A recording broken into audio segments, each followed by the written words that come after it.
রাগ আমাদের হতেই পারে। বছরের পর বছর ধরে যখন মানুষের ওপরে নিপীড়ন, অত্যাচার, তোলাবাজি চলে, তখন সেই নিষ্পেষিত মানুষ যখন তার হাতে একটা সময় এবং সুযোগ আসে যে তার বছরের পর বছর, দশকের পর দশকের চেপে থাকা রাগ তাকে প্রকাশ করার জন্যে, তখন সে হয়তো একসময় যারা তাকে অত্যাচার করেছে তাদের ওপর সোচ্চার হয়। আমরা তাদের ওপর সোচ্চার হতেই পারি।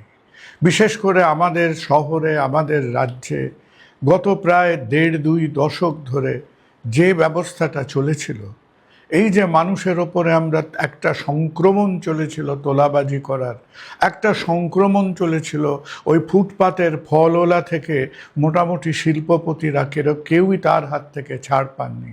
সুতরাং আমাদের সবার যে রাগ, প্রতিবাদ, বিক্ষোভ, এই ব্যাপারটা বোঝা যায়। কিন্তু তা বলে আমরা আমাদের প্রতিবাদ, আমাদের রাগ, একটা মানুষের প্রতি আমাদের যে ঘৃণা, সেইটা দেখাবো বলে তার ওপরে আমরা 10টা, 20টা, 15টা, 50টা ডিম ছুঁড়তে শুরু করব। এই ডিম ছুঁড়ে প্রতিবাদ জানানোর যে উপায়টা, আর যেখানেই মানানসই হোক, আমাদের দেশে সেটা মানানসই নয়।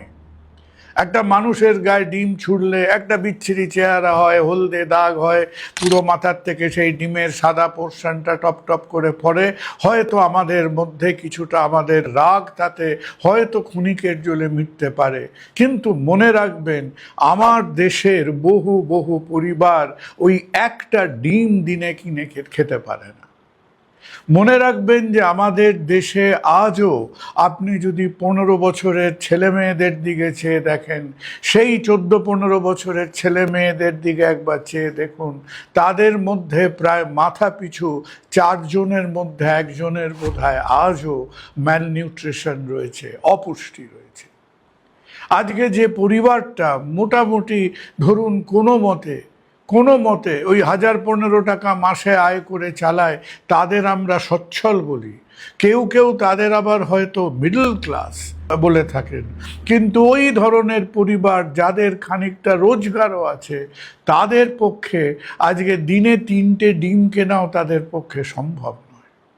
তাহলে একাধারে যেখানে আমাদের ছেলে মেয়েদের মধ্যে আজও ম্যালনিউট্রিশন, আমাদের মতো একটা আর্থিকভাবে ছাপোষা জনসাধারণের মধ্যে তাদের নিত্য নৈমিত্তিক একটা পুষ্টিকর খাবার খুঁজে বার করাটা আজকে বেশ কষ্টের কাজ।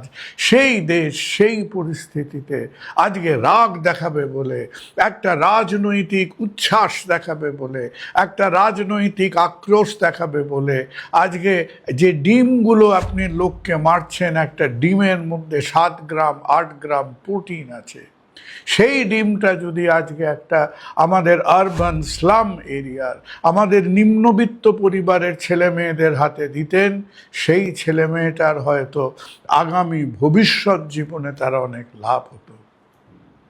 রাগ করলে কখনো কাউকে পান্তুয়া ছুঁড়ে মারেন না। রাগ করলে কাউকে রসগোল্লা ছুঁড়ে মারেন না। রাগ করলে কাউকে তন্দুরি চিকেন ছুঁড়ে মারেন না। সেইগুলো যদি আপনি মিসাইল হিসেবে ব্যবহার না করেন, একটু ভেবে দেখবেন আমাদের দেশে এই যে মহামূল্য পুষ্টির একটা প্রকৃতির দান, এই জিনিসটাকে এইভাবে নষ্ট করবেন না। পরের বার যখন কোনো রাগ হবে, কেউ হাতের কাছে আপনাকে হয়তো 3 ডজন 4 ডজন ডিম এগিয়ে দেবে, সেই 3 ডজন 4 ডজন ডিমের ট্রেগুলো নিয়ে পাড়ায় বেরোবেন, দেখবেন পাড়ায় কোনো ছেলেদের হাতে দেবেন, যেখানে যে পরিবারগুলোর ছেলে মেয়েরা, যে গর্ভবতী মায়েরা আপনার ওই যে রাগ করে যে আপনি 3 ডজন ডিম তাদের হাতে তুলে দেবেন, তাতে সেই মায়ের, সেই ছেলে মেয়েদের অনেক অনেক উপকার হবে। রাগ হতে পারে, কিন্তু রাগ যেন আমাদের মধ্যে একটা অবিবেচনা নিয়ে না আসে। ডিম নষ্ট করবেন না, ডিম খাওয়ার জন্য, ছোঁড়ার জন্য নয়। নমস্কার।